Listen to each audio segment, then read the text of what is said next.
you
you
Great. Welcome. If you're just joining us or just tuning in, we're happy to have you here today, online or in person. We are now convening our limited formal meeting, which means this is not our standard formal meeting format. There's no general comment period. The public's next opportunity to provide comments to the council on any issue is Tuesday, April 15th, 2025 at 7 p.m. The council, as always, welcomes your feedback anytime by mailing us at P.O. Box 145-476, Salt Lake City, Utah 84114-5476, or emailing us at council.comments@slc.gov, or by calling our 24-hour phone comment line 801-535-7654. So we are to the only item on our agenda tonight, which is item C1. This is a resolution creating a public infrastructure district. Is there doing a little intro? No. Okay. All right. So yeah, that's our only item. I'll look for a motion. Mr. Chair, I move that the council adopt a resolution creating the public infrastructure district to facilitate financing the redevelopment of the Delta Center, Salt Palace, Abravanel, and Umoka, and related projects to support public assets. Second. I have a motion and second from Councilmember Dugan, a second from Councilmember Lopez Chavez. Is there any discussion to this motion? Yes. Councilmember Petro. I think it's important for our constituents to know what we are and what we're not doing here with this vote. There is an article that every constituent should read because our peer Councilmember Dan Dugan attended a meeting last Friday that is tangentially attached to this, that will take tax dollars. And with less than 24 hours notice, that tax dollar arrangement was adjusted because very wealthy developers who are not SEG has by and large done what they've asked us to, bypassed the city, bypassed the county, bypassed SEG, and went to leadership at the state to get themselves added to something. Every constituent needs to go read the KSL article to understand what happened there. And every constituent needs to know that every city employee in this room and those who are not in this room who are joining virtually and those whose names you will not know spent agonizing late hours assessing what that means for us, for our constituents, for our future, for our revenues, for our expenses. And even though they didn't have power, Councilmember Dugan showed up and brilliantly put us on the record to show that your city is considering you first and foremost. That is done. We had no say. We had no options. What we do today with this resolution is to simply create a vehicle. We create the entity that is going to make sure the bills get paid. That is in every constituent's best interest because it maintains your city's place at the table.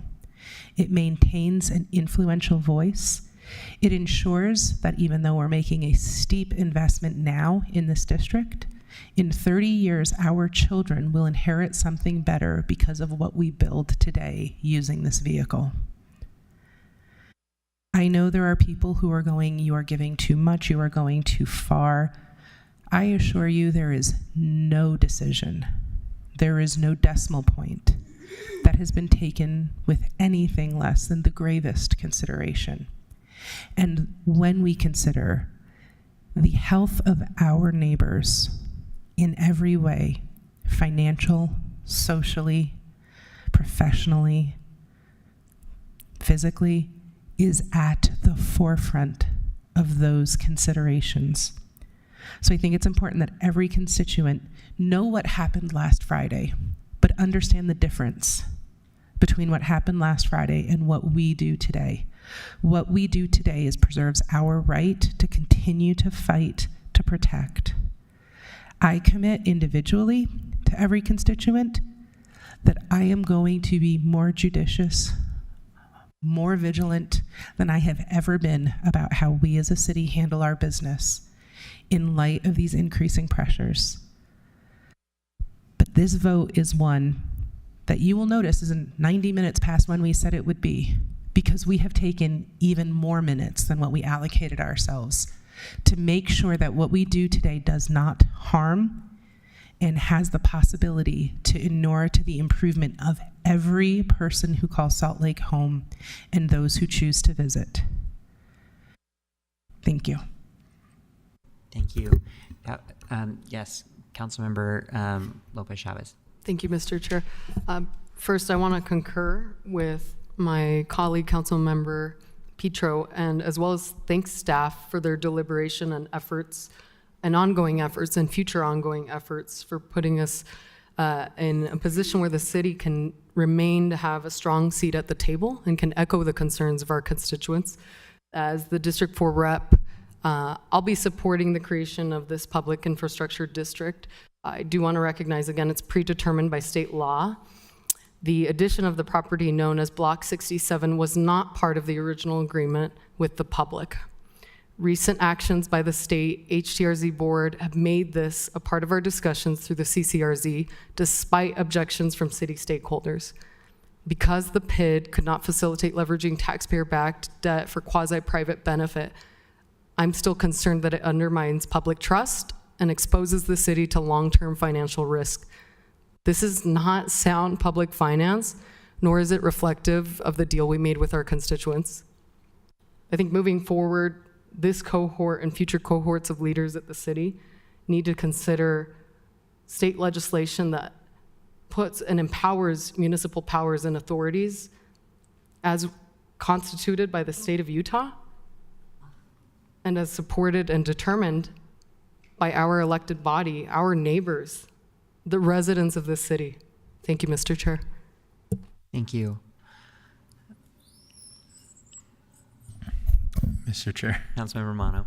I was not planning on saying anything, but we have a handful of constituents that came in person, so I think it's fair to share not necessarily all of the things that are weighing on the vote for us tonight, but just sort of how I'm feeling, which I've said this before in public. I feel hopeful that the creation of this district, that the keeping the Jazz and the Utah Hockey Club downtown, that changing the physical arrangement of the Salt Palace, and in my deepest hope is revitalization of Japantown, that those things, and then of course Abravanel Hall, Umoka, all of those constituencies, but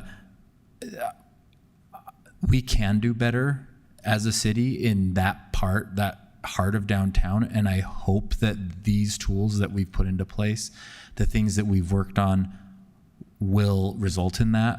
I don't feel 100% confident that these votes, that what we've done is determinative, that the outcome will be positive. There's still so many choices that will be made along the way, design choices, choices about where to put entrances to parking garages or where to put doors to garbage chutes and things like that, that I don't get to make within my role on the city council.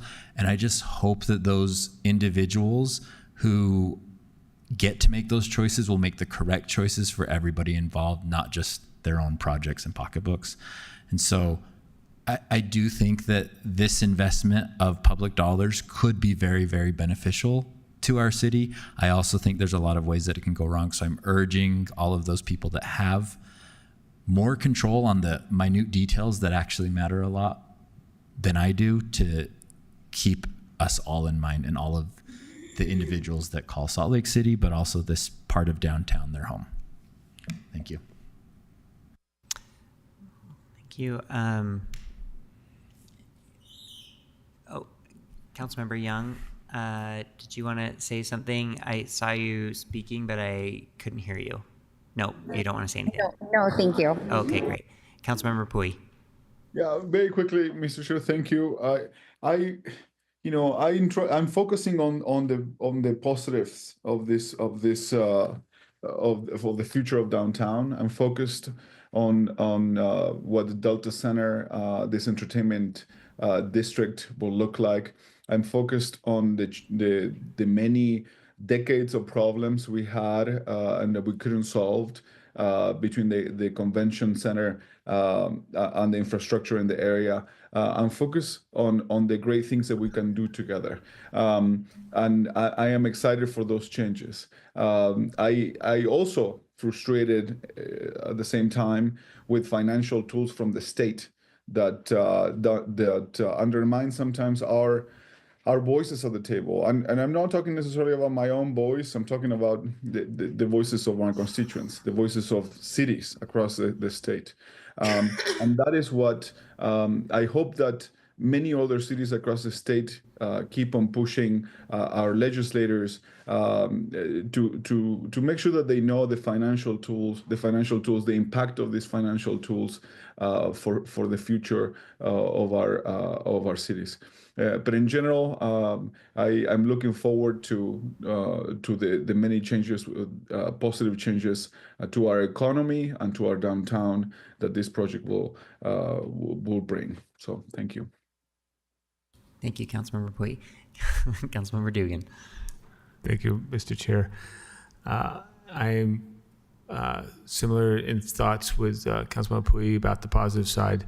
I always go back to the original vision of the downtown area of, the revitalizing and just replacing the old convention center with something that's better and getting rid of that hole that's in the middle of our downtown area and make it a better place to come together as a community and also bring in new business, but also have that full spirit there. And yes, the pit is a tool. It's not a perfect tool. It's the one that we've been given, and I think we need to make the best of it. And I think we are doing it with making the best of it at this time.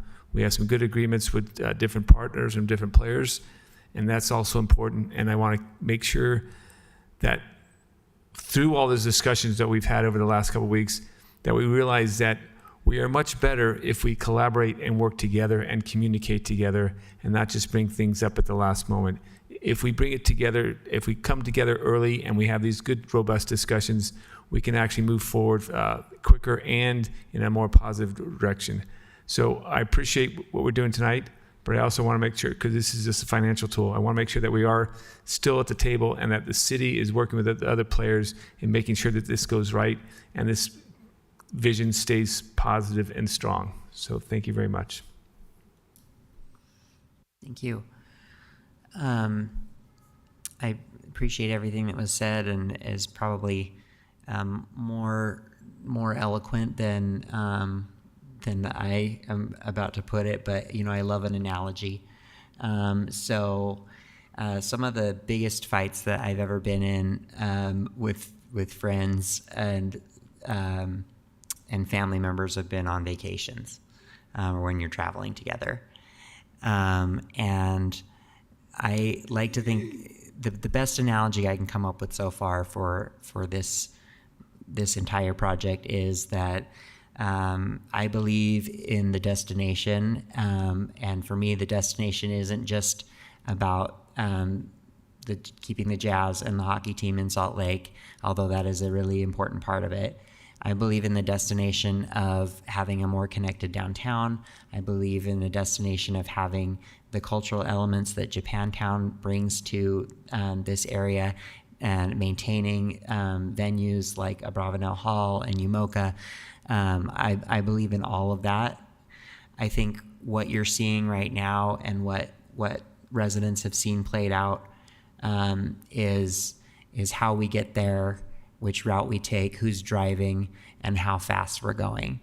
I believe that Salt Lake City could have driven us there and on our own, and I believe that I think that the route that we selected would have been the best one, but that's not the case. We are in a partnership with the county, with the state, and with private entities, and everybody's going to get a turn to drive a piece of this in one way or another.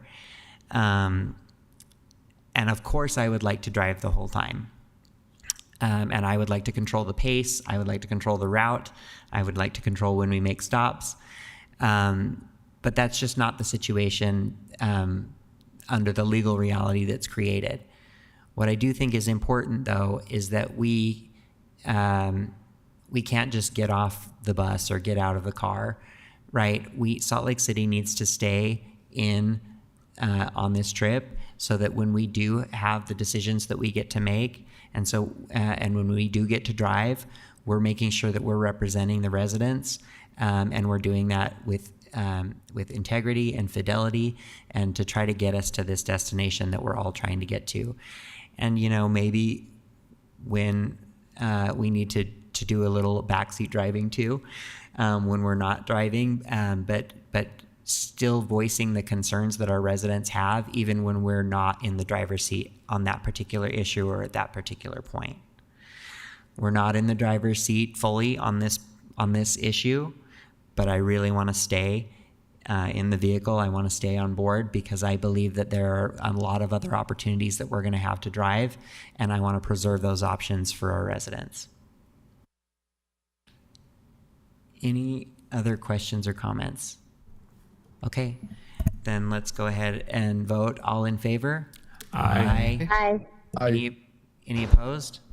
All right, that passes unanimously. That is the only agenda item on our agenda for today, and so with that, we will adjourn. Thank you.